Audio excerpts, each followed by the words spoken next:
안녕하세요. 오늘도 사연살롱을 찾아주셔서 감사합니다. 베이커리 카페를 운영하며 아들 하나를 키우고 있는 30대 후반 여성입니다. 사람의 인생에 있어서 특히나 여자들은 더더욱 결혼을 하면 인생이 180도 바뀐다는 말을 알고는 있었지만 제 인생도 결혼을 통해 정말 많이 바뀐 것 같아요. 원래 결혼 전만 하더라도 그런 말을 듣고 그렇게 깊은 생각을 해본 적은 없었던 것 같아요. 나름대로 계획형 인간이라 뭘 시작하든 철저한 계획하에 진행하는 성격이라 결혼으로 인생이 변한다고 하더라도 제가 생각한 나이, 생각한 시기쯤 하게 될 거라고 막연하게 생각했거든요. 하지만 인생이 정말 계획대로 되지 않는다는 건 저조차도 예상치 못한 제 결혼 시기를 통해 뼈저리게 깨닫게 되었어요. 주변에서도 강박적일 정도로 계획적인 제가 그 누구보다도 무계획적으로 결혼한다는 소식을 듣고 처음엔 아무도 믿어주지 않을 정도였으니까요. 그 이유는 저와 남편 사이에 천사처럼 갑작스럽게 나타난 아들 덕분이었는데요. 무려 6개월이라는 짧은 시기 안에 생긴 아이였어요. 남편은 저희 카페가 한참 입소문 타던 시기에 저희 카페를 취재하러 온 SNS 광고 전문 회사였어요. 솔직히 말하면 남편과 연애를 하게 된 이유는 간단했어요. 늘 일에 치여 있어 누군가를 만날 여력이 없던 저에게 취재 때문이긴 했지만 제가 하나하나 신경 쓰며 만들어간 일에 관심을 가지며 서서히 다가와 부담 없이 호감을 갖게 되었거든요. 남들은 쉽게 알아봐주지 못하는 섬세한 부분까지 관심을 가져주며 일일이 감탄 어린 시선을 보내주는 점이 참 위안이 되고 고맙더라고요. 처음엔 그런 작은 호감으로 시작했지만 취재가 끝난 후에도 연락이 오며 인연을 이어가려고 노력한 남편 덕분에 금방 친해졌고 연인이 됐어요. 외모적으로도 제 스타일이었고 일하면서 제가 하는 일을 잘 알게 되고 나니 말이 통하는 부분도 많아졌어요. 남편 역시 일 때문에 카페를 많이 다녀봤던 터라 보통 남자라면 질색할 만한 카페 투어도 선뜻 관심 있게 다녀주었어요. 그러다 보니 바쁜 틈에 짬내서 하는 연애가 참 즐겁고 지루하게 반복되는 일상에 큰 환기가 되어주더라고요. 남편과의 연애는 안정적이고 함께하는 시간이 참 즐거운 완벽에 가까운 연애였지만 앞서 말씀드렸다시피 제 인생을 바꿔놨어요. 연애 6개월 만에 생긴 아기는 남편과의 연애를 지속해야 할지 멈춰야 할지 결정해야 할 큰 고비가 되었죠. 하지만 남편이 제 손을 꼭 잡고 말하더군요. 인생에 계획 없이 생긴 일도 얼마나 멋진 일이 될 수 있는지 내가 알려줄게. 나랑 결혼하자. 그 로맨틱한 말에 홀리듯 남편과 결혼을 결심하게 됐어요. 식을 올리기 전에 아이가 생긴 만큼 모든 결혼 준비는 정말 빠르게 시작했어요. 급하게 준비하다 보니 그동안 결혼식에 갖고 있던 이런저런 로망들과는 타협을 해야 했지만 그때는 콩깍지가 두껍게 씌어 있다 보니 그 모든 게 낭만처럼 느껴졌죠. 연애 기간이 워낙 짧아서 그런지 막상 서로 결혼을 하려고 보니 남편과 저희 집안이 경제적으로 생각보다 차이가 좀 있었어요. 집 이야기를 자주 하는 저에 비해 남편은 본인 이야기 외에 집 이야기는 자주 하지 않던 편이라 생각보다 제가 알고 있었던 게 많지 않더라고요. 사실 나 아버지가 중학교 때 돌아가셔서 엄마 혼자서 장사하시면서 날 힘들게 키우셨어. 정말? 왜 진작에 이야기 안 했어? 난 그것도 모르고 아버지에 대해 물어보고 그랬었네. 아직 사귄 지 오래되지 않아서 혹시 내가 아버지 없이 자랐다고 하면 당신이 나에 대해 괜히 안 좋게 생각하고 편견 가질까봐 그랬어. 지금이라도 결혼 모르고 싶으면 이야기해도 돼. 무슨 그런 이유로 결혼을 물러. 아버지 없이 자랐으면 어때? 잘 자랐으면 된 거지. 그렇게 말해줘서 고마워. 사실은 그래서 우리 엄마가 많이 자신이 없으실 거야. 장인 장모님께서 너무 우리 집을 안 좋게 보지 않으셨으면 좋겠어.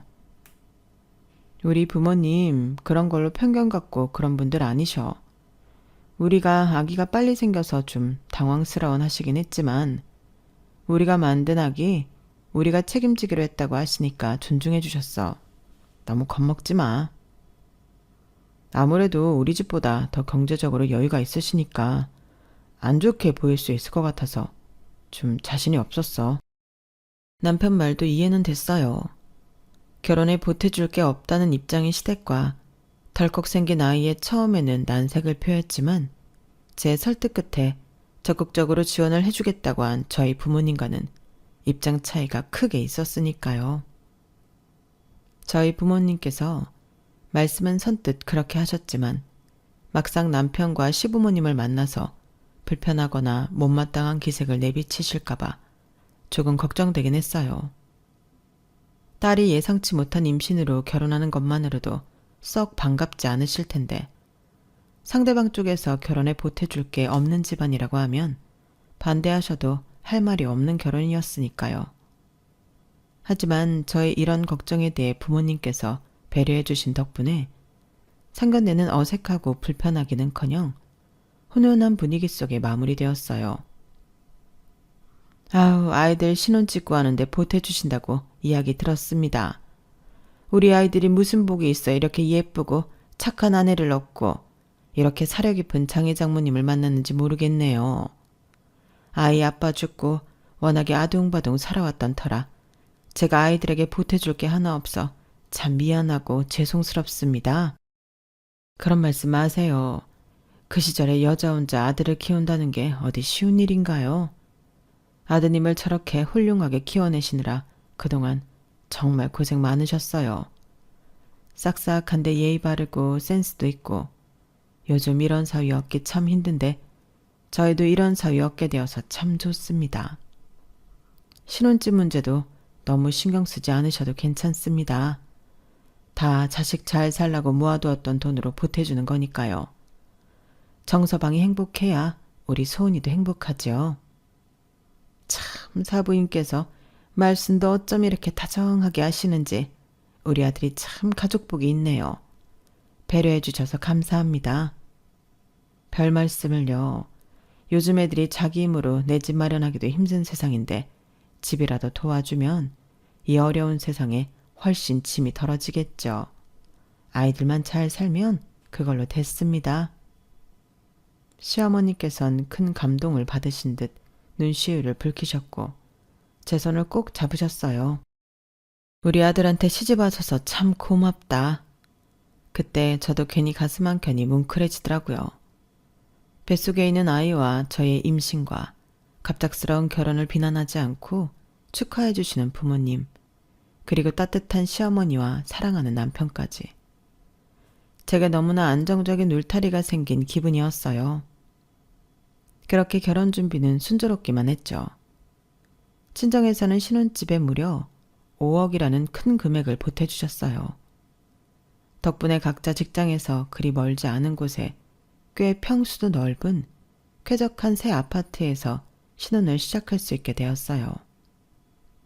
시어머니가 처음으로 묘하게 부딪혔던 건 새 집을 계약하고 난 후부터였어요. 결혼식 올리기 전부터 신혼집을 구해 같이 사는 다른 부부와는 달리 저희 부부는 괜찮은 집을 찾는데 시간이 조금 지체되는 바람에 몇 달 동안 제 자취집에서 함께 살다가 이사를 가게 되었거든요. 그런데 집을 계약하고 돌아온 날 시어머니께서 전화가 오셨어요. 오늘 신혼집 계약한다면서? 네, 어머님. 저희 둘 다 마음에 드는 곳이어서 바로 계약했어요. 그래, 잘했다. 집 알아보느라고 고생이 많았네. 명의는 공동 명의로 했고? 네? 아, 명의는 제 명의로 했어요. 친정에서 보태준 돈에 대출도 제 이름으로 내서 명의는 제 앞으로 되어 있는 게 맞는 것 같아서 남편이랑 그렇게 얘기 나눴어요. 아, 그러니? 뭐 그것도 합리적이긴 하지만 좀 사람들 보기에 그렇지 않을까? 대뜸 전화가 와서 명의부터 확인하더니 자꾸 의도를 알 수 없는 질문만 늘어놓으시니 갑자기 등골이 쎄하더라고요. 네? 보기에 그렇다는 게 무슨 말씀이세요? 안 그래도 식장에서 사람들 보기에 우리 쪽 하객도 너무 없고 기우는 결혼하는 거 아닌가 관심도 많았을 텐데 집 명의까지 네 명이면 민재 입장에서 좀 민망스럽지 않겠니? 나도 양심이 있으니 민재 명이라고 말은 못하겠다만 웬만하면 집 명의는 남자 쪽으로 되어 있는 게 보기가 좋지. 그래도 사돈께서 보태주신 돈이 크니 민재 이름보다는 공동 명의로 하는 게 서로한테 제일 좋은 것 같은데. 그렇지 않니? 어머님, 그렇게 생각하실 수도 있겠지만 남편이랑 충분히 다 이야기 나눈 부분이라서요. 그 부분은 너무 걱정 안 하셔도 될 것 같아요. 아이고, 그럼 너랑 장인 장모님 지분이 그렇게 큰데 민재가 괜찮다고 하지 어떻게 안 괜찮다고 하겠어? 그래서 내가 연락한 거 아니겠니? 남자가 자존심 상하게 어떻게 아내한테 아내 쪽 도움 많이 받은 집을 자기 명의로 하자고 하겠어. 나도 아들 그렇게 쪼잔하게 안 키웠고 말이야. 그런데 그냥 네가 말하지 않아도 알아서 남편 배려해주는 모습 보여주고 체면 세우잖니? 그럼 가정이 정말 화목해질 거란다. 그쯤 되니 더 이상 말을 이어나갈 가치를 못 느끼겠다는 생각이 들었어요. 그동안 늘 저와 친정 부모님께 고맙다, 감사하다 하셨던 분께서 갑자기 이런 이상한 데서 고집을 부리실 거라곤 상상도 못했거든요. 여기서는 좀 단호하게 말씀드릴 필요가 있다고 느꼈죠. 어머님, 그 말씀도 맞지만 이미 충분히 대화 나누고 결정한 부분이고 이미 명의도 제 이름으로 해놔서 다시 바꾸기는 좀 어려울 것 같아요. 앞으로 또 이런 일이 생길 때는 오늘 해주신 말씀 생각해서 더 깊게 상의해 볼게요. 그렇게 딱 잘라 말하니 어머님 쪽에서도 뭔가 기류를 느끼셨는지 갑자기 살짝 당황한 듯 웃으며 무마시키려고 하시더군요. 아, 그래. 명의야, 좀 살다가 바꿔도 되는 거니까. 나도 지금 당장 바꾸라고 강요한 건 아니었어. 살다 보면 남편 기도 세워주고 해야 하는 순간이 오니까 미리미리 대비를 하면 좋다는 뜻이었지. 아무튼 신혼집 얻은 거 축하한다. 이사 가면 내가 청소 도우러 갈게. 힘드신데 안 그러셔도 돼요. 입주 청소 따로 부르려고 해요. 그래도 말씀만은 감사합니다. 그렇게 그 일은 끝났어요. 통화하는 내내 불편하긴 했지만 그 통화 이후로는 어머님께서 집 명의에 대한 말씀은 일체 꺼내지 않으셔서 금방 잊어버렸어요. 어머님은 아무 일 없었단 듯이 제게 잘해주셨고 그러다 보니 마음이 바로 풀렸거든요. 집 명의는 워낙 민감한 부분이다 보니 그럴 수 있다고 스스로 합리화를 하고 넘어갔던 것 같아요. 하지만 결혼 생활이라는 게 결코 만만치만은 않더라고요. 남편과 서로에게 힘이 되어주고 아이가 태어날 미래도 상상하며 참 행복한 신혼을 보냈어요. 주변의 본인보다 경제적으로 여유 있는 집에 결혼한다며 좋아했던 친구들도 시댁 식구들과의 갈등으로 스트레스 받는 걸 보면서 항상 친정에 감사하고 저를 딸처럼 아끼는 시어머니를 보며 조금 경제적으로 여유는 없더라도 마음이 풍족한 가족을 얻은 게 참 복이라고 느꼈어요. 하지만 그땐 몰랐죠. 시어머니의 그 풍족한 마음이 저와 친정의 지갑에서 나오고 있었던 사실을요. 결혼하고 겨우 반년 차, 저희 부부가 위기를 맞으면서 조금씩 깨닫게 되었죠. 여보, 나 회사에서 잘렸어. 이번 달까지만 하자고 하네. 뭐라고? 이유가 뭔데? 나 미워한다고 했던 팀장 있지? 그 사람이 얼마나 내 욕을 하고 다녔는지 아무래도 그 사람 말만 듣고 결정한 것 같아. 이놈의 회사, 사내 정치 지긋지긋하다고 생각은 했지만 이렇게 당할 줄은 생각도 못했어. 뭐라고? 아니, 이런 법이 어딨어. 그 팀장이 나보다 훨씬 회사에 말뚝박고 있었으니 어쩔 수 없지. 그 사람 눈 밖에 나면 다 이렇게 된다고는 하더라. 그래도 그런 것 치고는 오래 다닌 것 같아. 됐어, 괜찮아, 기죽지 마. 다른 회사 가면 되지. 뭐 어때? 어차피 나도 그 인간 얘기 듣기 싫었는데 이제 안 들어도 되니까. 잘 됐네. 이직할 때도 됐고. 실업급여 받으면서 좀 쉬다가 더 좋은 회사 취직하자. 사내 정치에 휘말려 일을 그만두게 된 남편을 보면서 처음에는 크게 걱정 안 했어요. 워낙 자기 할 일 잘하던 사람이고 단순히 사이가 안 좋던 상사에 의해 그만두게 된 거였으니까요. 남편은 이직 준비를 하겠다는 명목으로 실업급여를 받는 기간 동안 쉬기로 했어요. 여보, 근데 집에서 공부만 하니까 좀 몸이 근질근질한데? 나도 남는 시간에 당신 카페 가서 일이나 좀 도울까? 에이, 뭐하러 그래. 이직 준비하는 것도 스트레스일 텐데 그럴 필요 없어. 그래도 당신은 맨날 바쁜데 나만 너무 집에서 한가하게 있는 것 같아서 미안해서. 그때 저는 2호점 오픈 준비로 한참 바쁠 때긴 했어요. 카페가 점점 유명해지다 보니 하나 더 내보고 싶다는 욕심이 들더라고요. 한참 사업을 확장하는 중이라 일손도 많이 필요하던 시기이기는 했죠. 그래? 그럼 이직 준비에 지장 안 가는 정도로만 좀 도와줄래? 사실 나도 일하는 사람을 더 뽑아야 하나 고민했거든. 당연하지.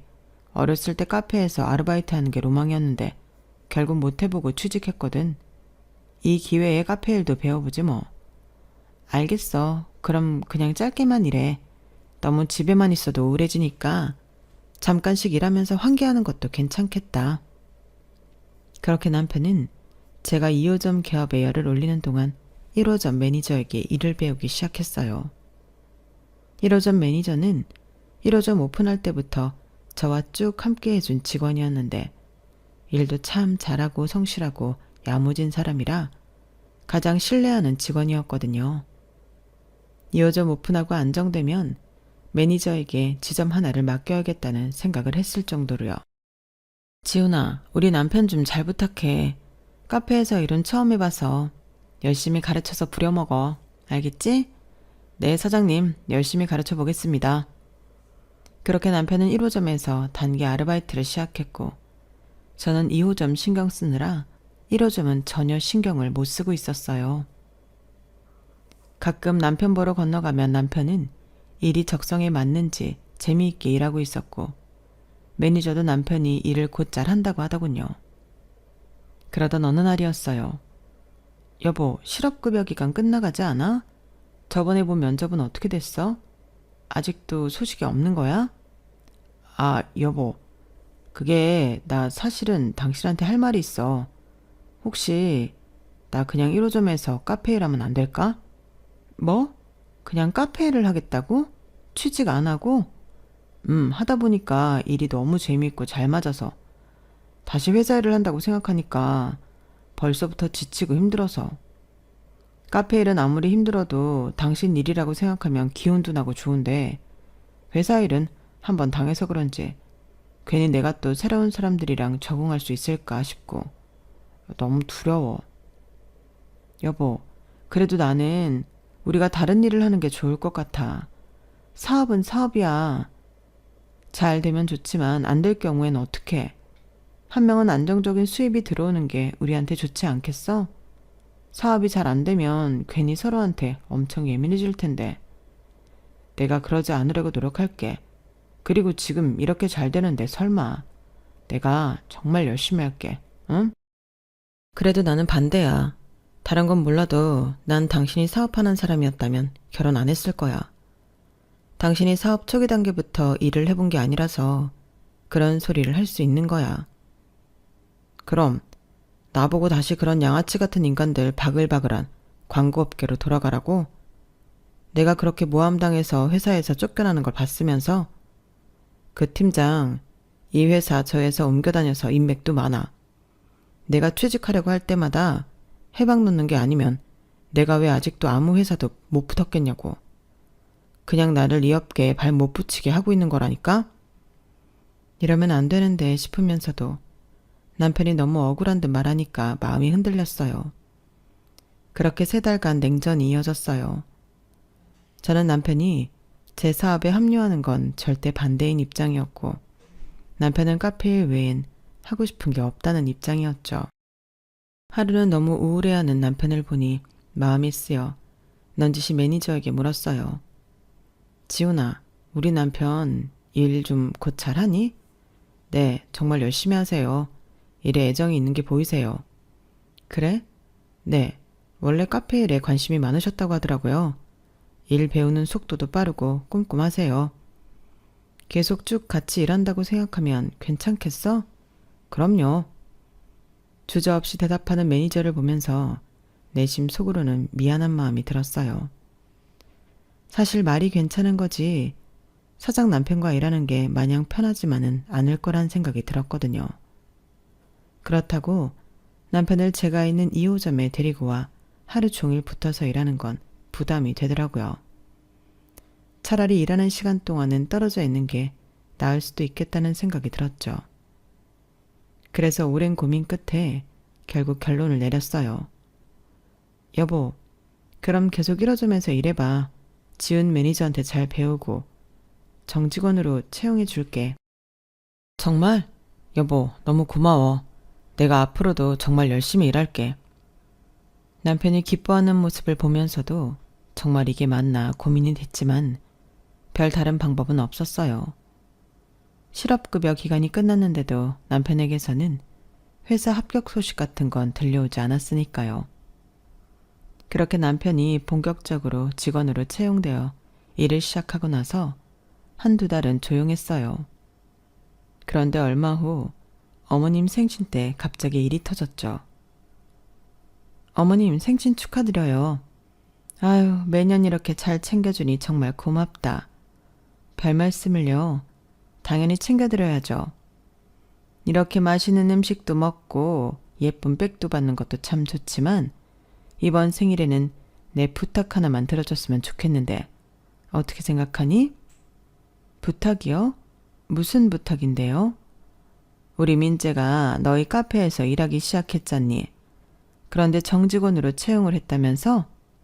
네, 남편이 카페 일을 해보고 싶다고 해서요. 내가 생각을 해봤는데 네 체면도 그렇고 민재 체면도 그렇고 좀 아내가 일하는 카페 정직원으로 일한다고 하면 너무 좀 그렇지 않니? 너도 어디 가서 남편 무슨 일 하냐고 물었는데 내 카페 직원이야 하면 좀 그렇잖아? 솔직히 말하면 그 부분은 저도 조금씩 신경이 쓰이던 참이긴 했어요. 남편이 쉬는 걸 아는 주변 사람들이 슬슬 근황을 묻기 시작했는데 제 카페에서 일하고 있다고 말하기가 좀 꺼려지긴 하더라고요. 그래서 저도 고민이에요. 1호점에 저랑 오래 같이 일한 매니저가 있어서 매니저를 점장으로 승진시키고 이 사람한테 매니저 업무를 맡겨볼까 해요. 정말이야, 여보? 너무 경험이 부족하긴 하지만 지훈 매니저 옆에서 많이 배우면 괜찮지 않을까 해서.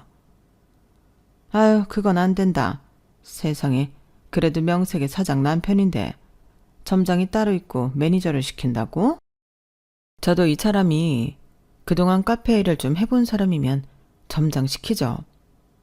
하지만 아직 바리스타 자격증도 못 땄고 베이킹도 이제 막 레시피 배워서 겨우 따라가는 수준이에요. 매장 운영하는 업무도 아직 잘 모르고요. 아유, 그거야 일 배워가면 하면 되는 거지. 그렇다고 어떻게 남편을 그렇게 말단부터 올라가게 하니? 가족 사업이라는 게 왜 좋은 거겠어? 너무 그렇게 냉정하게 굴지 말고 이것만큼은 내 말 들었으면 좋겠다. 아무리 내가 보잘것없는 시어머니라고 해도 이 정도 부탁은 들어줄 수 있지 않니? 어머님, 무슨 말씀을 그렇게 하세요? 이건 그냥 제 영업 철칙이랑 안 맞아서 고민한 거예요. 이렇게 최단기간에 매니저를 올리는 것만 해도 정말 큰 결심한 거예요. 나도 네가 일으킨 사업이니 평소라면 네 의견 정말 존중하겠지만 세상 사는데 체면이라는 것도 얼마나 중요한데 직원들이 사장 남편인 거 다 아는데 매니저라고 하면 얼마나 깔보겠니? 나중에 자리 잡고 하면 어차피 다 같이 하게 될 텐데 자리만이라도 미리 승진시켜 놓으면 직원들 보기에도 이상하지 않지. 네 주위에 말하기에도 그럴듯하고 너도 곧 아이가 태어나면 당분간 자리를 비워야 하지 않니? 엄마 말씀이 맞기는 해. 보통 카페 일한다고 하면 아르바이트 한다고 생각하는 사람도 많고 나한테 맡겨주면 나 정말 일 열심히 배워서 잘할게. 여보, 지훈 매니저도 있으니까 걱정 없잖아. 애 키울 생각하면 더더욱 그렇고. 아이 얘기까지 나오니 정말 고민이 되더라고요. 결국 긴 고민 끝에 남편에게 1호점을 맡기기로 했어요. 미안해요. 지훈 매니저를 빨리 승진시켜줘야 하는데 나중에 2호점 안정되면 매니저님 여기로 부를 테니까 남편 교육 좀 잘 부탁해요. 걱정 마세요, 사장님. 그렇게 매니저에게 남편 교육을 맡기고 남편을 점장자리에 앉혔어요. 다행히 1호점 매출은 흔들림 없이 그럭저럭 괜찮게 나왔고 지훈 매니저도 별다른 불평이 없었기에 1호점은 그렇게 잘 돌아가는 줄로만 알았어요. 남편을 점장 자리에 앉히고 얼마 안 있다 예정일보다 더 이른 날짜에 갑작스럽게 아이를 낳게 됐어요. 아이가 태어나고 2년 정도는 가게를 매니저와 남편에게 맡기고 집에서 아이만 돌보기로 했어요. 아이를 낳고 나니 가게를 남편이 봐주고 있다는 게 묘하게 안심이 되더라고요. 하지만 아이가 100일을 넘기고 나서부터 가게 매출이 눈에 띄게 줄고 있는 게 보이더라고요. 뭐가 문제인지 개입하려고 해도 남편은 조금만 기다려봐라. 요즘 경기가 좋지 않아서 그렇다는 말로 저를 안심시키려고만 하고 어떤 해결책을 내지는 않았어요. 그러다 보니 답답해서 못 견디겠더군요. 결국 아이 돌을 치르고 나서 바로 일에 복귀하기로 결정했어요. 아이를 맡기기 위해 시터를 알아보고 있던 도중에 시어머니께서 연락이 오더라고요. 며느라, 아이 돌봐줄 사람 구한다면서? 아직 너무 어린데 아이를 다른 사람 손에 맡기는 건 좀 그렇지 않니? 저도 신경이 쓰이기는 한데 가게 매출이 좀 안 좋은 상황이라서 현장에서 파악해보는 게 좋을 것 같아서요. 그렇다고 친정 도움받기에는 저희 엄마께서도 갤러리 일 때문에 바쁘셔서 부탁하기 어려운 상황이라. 아우, 뭐가 걱정이야. 놀고 있는 내가 있는데 애를 봐줘도 피가 섞인 할머니가 봐주는 게 낫지. 걱정 말고 나한테 맡겨. 네? 어머님 너무 힘들지 않으실까요? 무리하지 않으셔도 돼요. 남한테 돈 주고 맡길 바엔 내가 낫지 않겠니? 시트도 엄청 비싸던데. 나한테 맡기면 그 돈도 긋고 좋잖아. 시터 잘못 구하면 괜히 애한테 무슨 짓 할지도 모르고 불안해서 남한테 애를 어떻게 맡기니? 어머님이 맡아주신다고 하면 너무 감사하죠. 저희가 용돈은 넉넉하게 챙겨드릴게요. 어? 아니야. 내가 무슨 돈 받으려고 하니? 그 돈 아껴주려고 하는 거지. 어차피 시터 썼으면 나갈 돈인데 아예 맨입으로 봐달라고는 못하죠. 감사하고 죄송해서 그런 거니까 받아주세요. 그렇게 어머님께서 아이를 봐주기 시작하셨어요. 막상 아이를 맡기고 현장에 뛰어드니 매장에 왜 그렇게 매출이 안 나왔는지 알겠더라고요. 그나마 매니저가 굴리고 있던 1호점은 괜찮았지만 남편에게 맡긴 2호점은 불친절하다든지 맛이 변했다는 등 안 좋은 리뷰는 물론이고 기본적인 청결 관리조차 철저하게 안 되어 있더라고요. 내가 없는 동안 이렇게 관리를 소홀히 하면 어떡해. 내가 2호점 차리기까지 얼마나 고생했는지 알면서. 나는 한다고 했는데 잘 안 된 건데 어떡해. 나도 힘들었어. 당신 집에서 노는 동안 일은 내가 다 했잖아. 나라도 없었으면 어쩔 뻔했어. 남편이 하는 변명 한마디 한마디에 열이 올랐지만 싸울 시간 같은 건 없었어요. 어머님이 아이를 봐주는 귀한 시간 동안 어떻게든 2호점을 살려야 했죠. 정신없이 다시 일하는 동안 얼쩡대면서 실질적인 도움은 주지 않는 남편이 거슬려 다시 남편은 1호점 매니저 곁에 붙여놨어요. 처음부터 다시 시작하는 기분이 들었지만 그래도 오랜만에 다시 일을 시작하니 나름대로 기분이 괜찮더라고요. 하지만 문제는 퇴근 후였어요. 처음에는 조용히 아이를 열심히 봐주시는 어머님이 너무 감사해서 용돈은 물론이고 뭐든 해드리고 싶은 마음이 들었어요. 아유, 하루 종일 애를 안고 있었더니 온몸이 다 아프네. 어머님, 그럼 제가 괜찮은 마사지숍 전기권 끊어드릴 테니까 일주일에 한 번씩은 꼭 샵에 가서 마사지 받으세요. 어머, 정말? 마사지샵 너무 비싸지 않니? 그래도 해드려야죠. 괜히 아이 보다가 몸 상하시면 안 되잖아요. 아우, 역시 며느리가 능력이 있으니 참 좋네. 내가 손주 봐주는 보람이 있어. 며느라, 내가 너희 집 부엌은 좀 낯설어서 매일 우리 집에서 이유식을 만들어 오잖니? 근데 냉장고가 좀 작아서 그런지 이유식 보관이 좀 힘드네. 혼자 살다 보니 큰 냉장고를 쓸 필요가 없어서 작은 걸로 계속 쓰고 있었더니 영 불편해서. 어머님, 냉장고 오래 쓰셨던데 바꾸실 때 됐어요. 이번에 바꿔드릴게요. 정말? 아유, 나는 그냥 말해본 건데 또 그렇게 바로 바꿔준다고 하니까 미안해서 어째? 아이 봐주시느라 그런 건데 당연히 해드려야죠. 어머님이 도와주신 덕분에 다시 가게 안정화되고 있는걸요?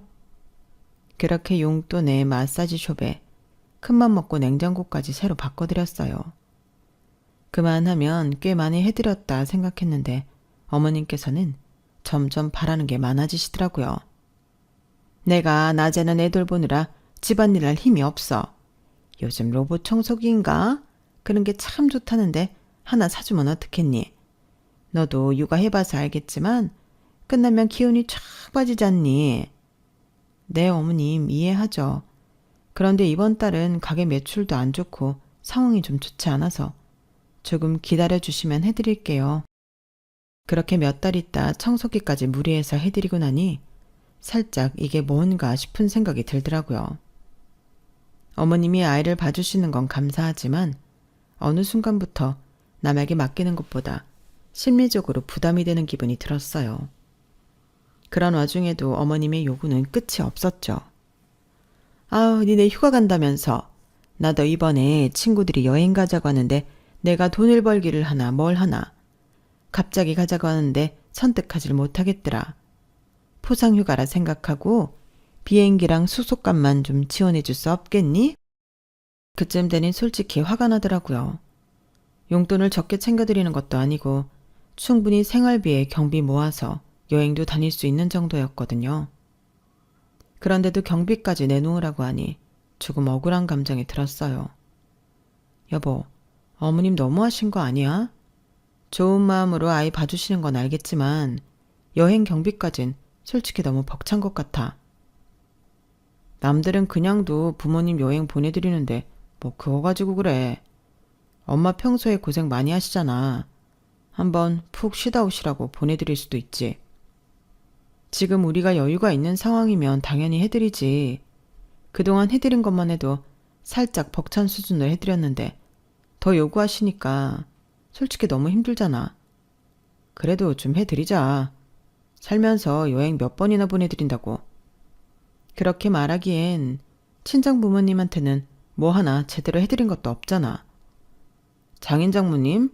뭐 두 분은 우리가 안 챙겨도 우리 엄마보다 훨씬 잘 살고 계시는데? 그리고 손주 한 번이라도 먼저 봐주신다고 한 적 있어? 없잖아.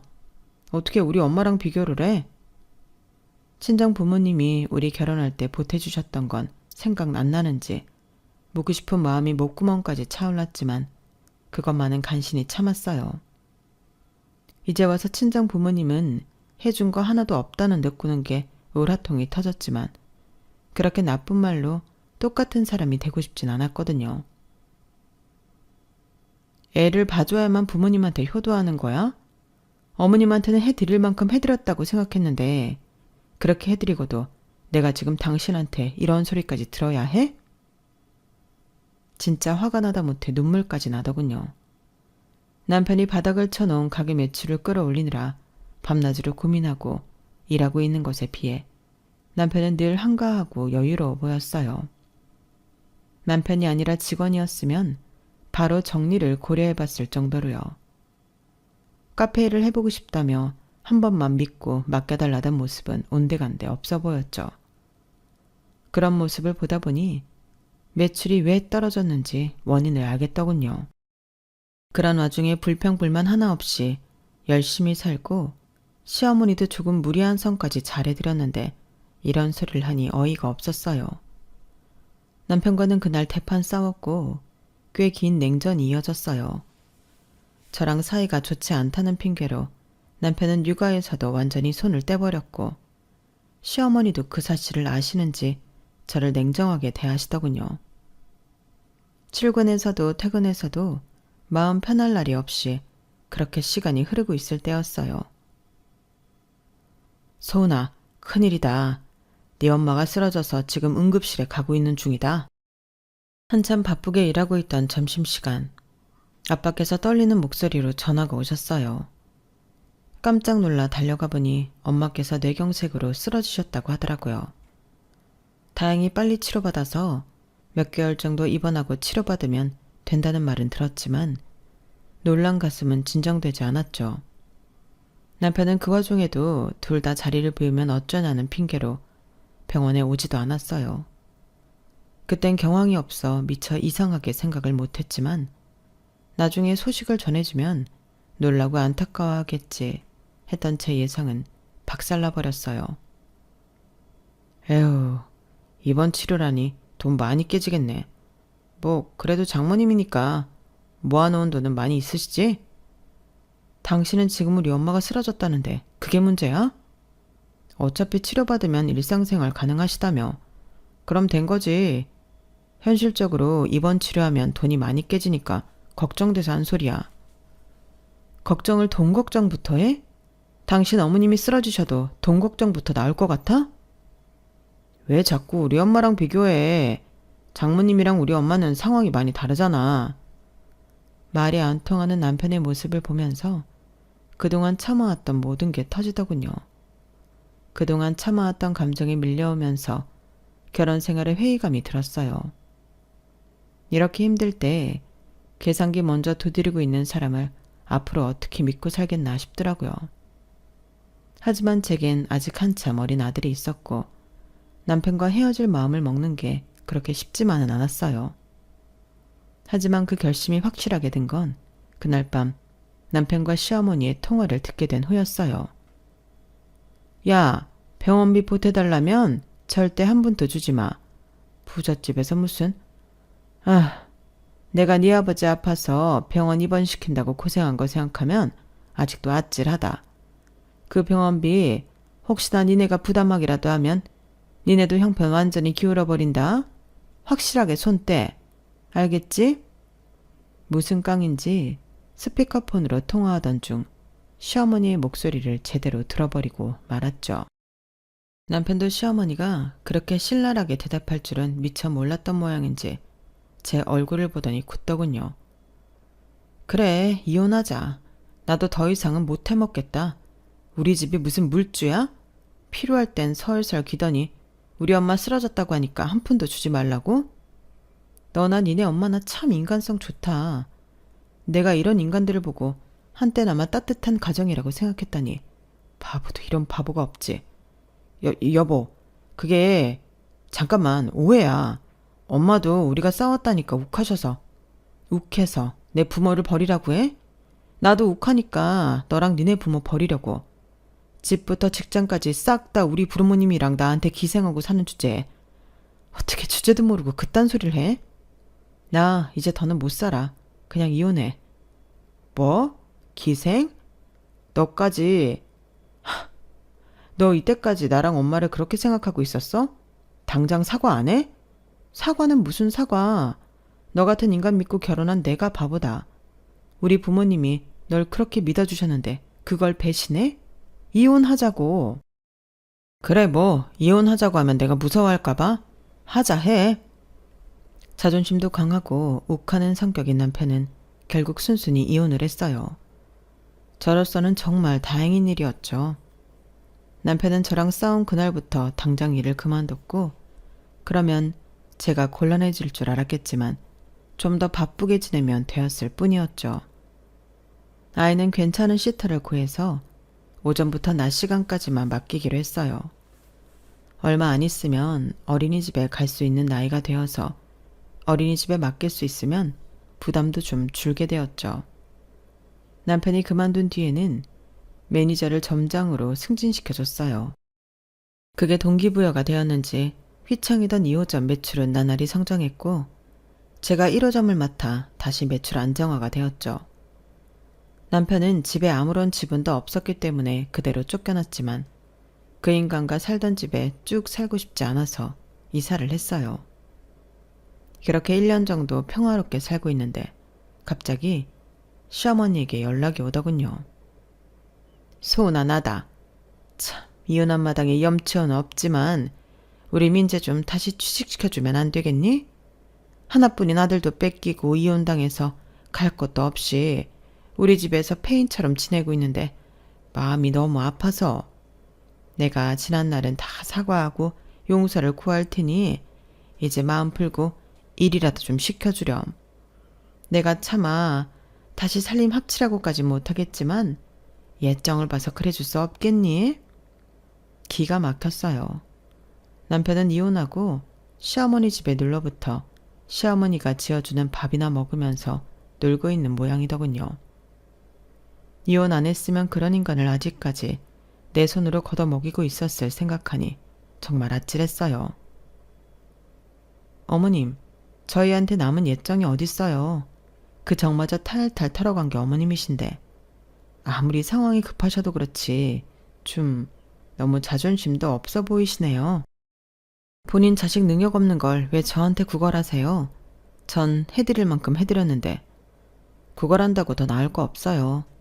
이혼했으면 남남인데 각자 좀 알아서 사시죠. 그 말에 뭐라도 반박할 줄 알았던 시어머니는 의외로 아무 말도 못 하시더군요. 마지막 남아있는 양심은 있는 모양이었어요. 그동안 하고 싶어도 못하고 살았던 말을 직접 뱉으니 어찌나 속이 시원하든지. 그러게 잘해줄 때 서로 잘했으면 얼마나 좋았을까? 그런 생각이 들더군요.